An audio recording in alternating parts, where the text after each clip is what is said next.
បាទសួស្តីបាទនេះគឺជាកន្លែងខ្ញុំមើលទីផ្សារខាងឆេះនេះឡើងឬចុះតាមរយៈ graphic បាទ graphic មួយថ្ងៃ4ម៉ោង1ម៉ោង15នាទីហើយនិង5នាទីហើយមានទំនាក់ទំនងគ្នាផងដែរបាទមួយទៀតវិញទៀតបងប្អូនចង់បានមេរៀនល្អអាចចូលទៅកាន់ channel របស់ខ្ញុំ Real Trader បាទ Real Trader បាទឥឡូវនេះគឺខ្ញុំចង់បង្ហាញអំពីបច្ចេកទេសបាទមានន័យថាចំណេះជំនាញ Forex គឺมันសម្រាប់មនុស្សគ្រប់គ្នាទេណាបាទគឺសម្រាប់មនុស្សដែលមានចំណង់ចំណូលចិត្តខ្ពស់ទៅលើទីផ្សារហ្នឹងបាទហើយទីផ្សារហ្នឹងទាមទារយើងមានចំណេះជំនាញពិតប្រាកដបាទស៊ីជម្រៅបាទមានភាពអត់ធ្មត់ហើយនឹងយល់ដឹងពីចំណុចផ្សេងជាច្រើនទៀតបាទឧទាហរណ៍តកតងទៅនឹង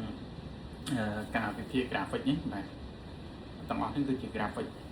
គឺមានភាសារបស់ graphic ណាបាទអញ្ចឹងយើងរៀនលម្អិតស៊ីជម្រៅតកតងទៅនឹងភាសា graphic បាទនៅក្នុង graphic analyze អាចធ្វើឲ្យយើងដឹង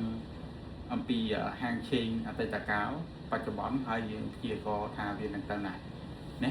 បាទភាសា graphic បាទនៅក្នុង graphic ហ្នឹងគឺវាមាន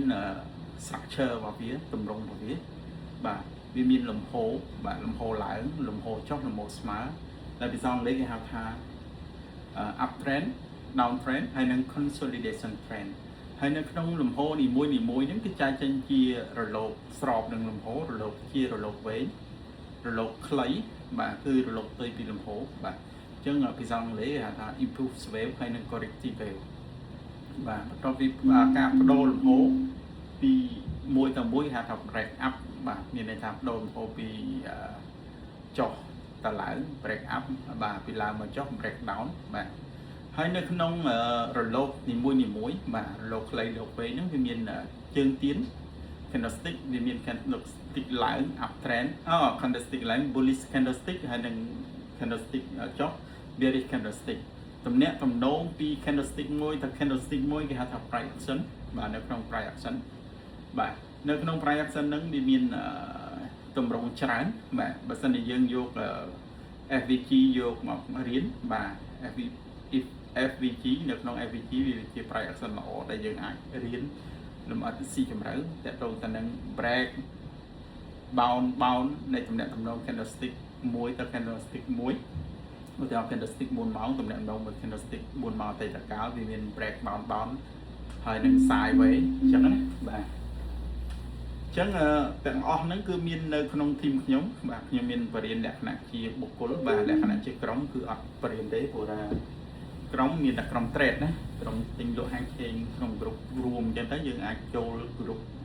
យកមានមេរៀន free អានេះមានផ្ដល់មេរៀន free ណាអត់គិតលុយទេប៉ុន្តែបើសិនណាអ្នកដែលចង់រៀនលម្អិតស៊ីជម្រៅលក្ខណៈ VIP គឺខ្ញុំមានបរិញ្ញាលក្ខណៈបុគ្គលណាបាទមួយថ្ងៃ1ម៉ោងមួយថ្ងៃ1ម៉ោងអញ្ចឹងទៅឬក៏មួយសប្តាហ៍2ម៉ោងអញ្ចឹងទៅបាទអាស្រ័យលើការជជែកតលរបស់ខ្ញុំបាទអញ្ចឹងជំនាញនេះគឺមានហានិភ័យណាបាទសម្រាប់អ្នកដែលចង់បានលុយ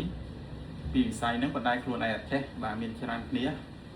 បានថាខ្ញុំពីមុនក៏ដូចគ្នាដែរគឺចង់បានលុយពីវិស័យហ្នឹងដែលខ្លួនអត់ចេះអញ្ចឹងគ្រោះថ្នាក់ណាស់អញ្ចឹងมันខុសពីអ្វីដែលយើងកម្មវិធីកូដឡានដែលយើងបាន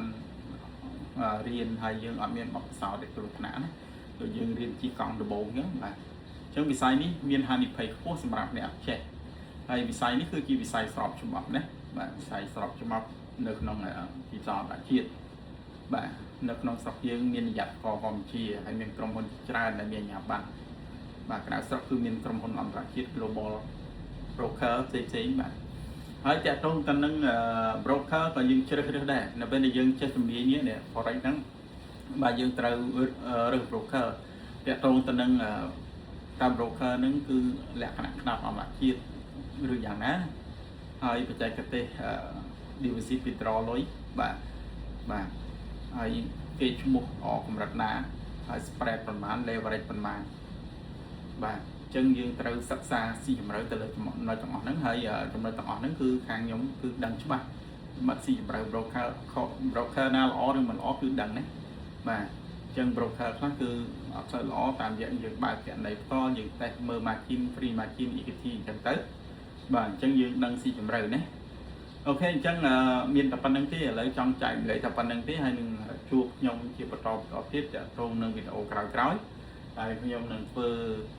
បោះបង្ហាញនៅក្នុង graphic ផ្ទាល់តែម្ដងណាបាទអរគុណច្រើនសុខសប្បាយ